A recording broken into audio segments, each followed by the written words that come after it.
Hey everyone, Jay Cottrell here with eXp Realty here in the Tri-Cities, and this is Real Estate Talk with Jay.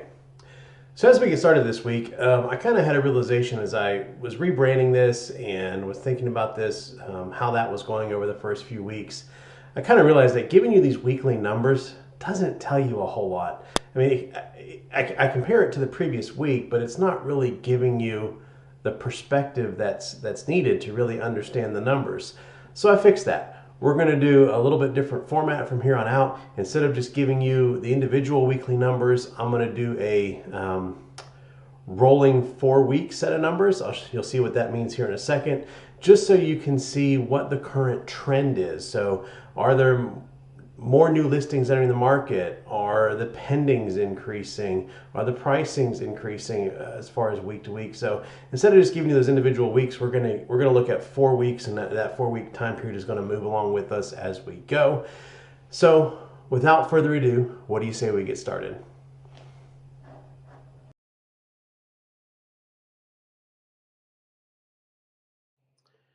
Okay, so when it comes to the number of new listings, we had 131 new listings hit the market over the past 7 days. But as you can see, how that number compares over the past 4 weeks. So it's, we saw a little dip and then a peak last week, and then currently sitting at 131. So not necessarily a huge number of new listings hitting the market. What we did see is quite a big number of pending listings jump. So that's the number of homes that went under contract last week, and you can see that's increased over the past 2 weeks, and that's kind of an indicator of buyer activity. That means buyer activity is starting to pick up in our area, which has caused the number of new listings to go down slightly. So when you don't have as many new listings hitting the market, but but more sales are starting to happen, obviously that's going to put a drop in the current of active listings. But you can see we're still kind of holding steady around that close to 1,100 mark. So we'll have to see if this new uptick in buyer activity is really going to cause us to lose more inventory, whereas we have been making slight gains in inventory in our market over the past several months. We'll see what happens.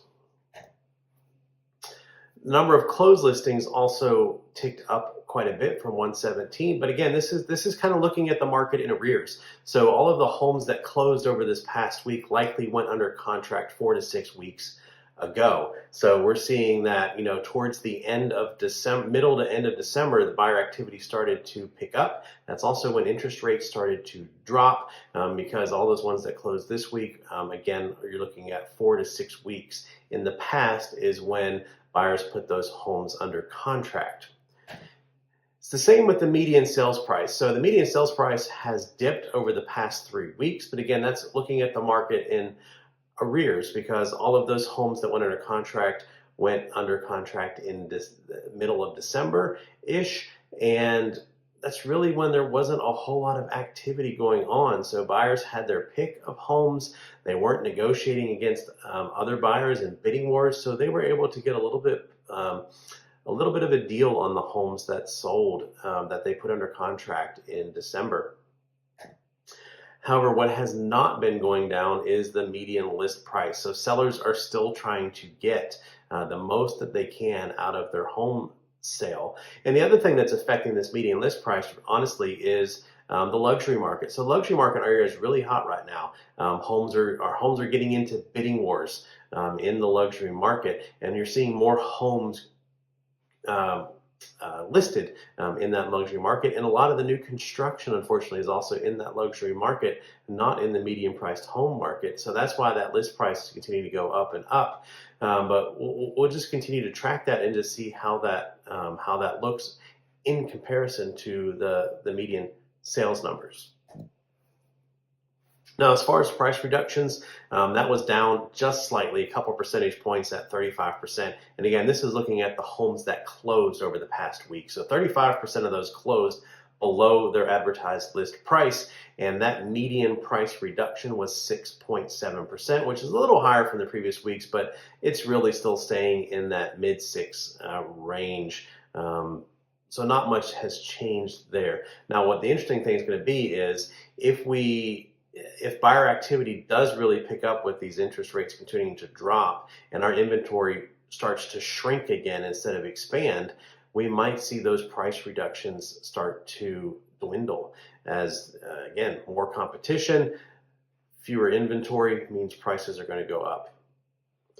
Anyways, I really hope that you like this new format, and I think it's going to give you a better picture of what our local market is doing. Again, a lot better than what you're going to see in a lot of the news media, and hopefully a lot more helpful as well. And again, my name is Jay Cottrell. I'm a real estate agent with eXp Realty here in the Tri-Cities, and I hope that you enjoy the rest of your week. And as always, if you know of anybody looking to buy, sell, or invest in real estate in the Tri-Cities, I would love the opportunity to meet with them and speak with them to see if I would be a good fit to help them realize their dreams. Once again, thank you.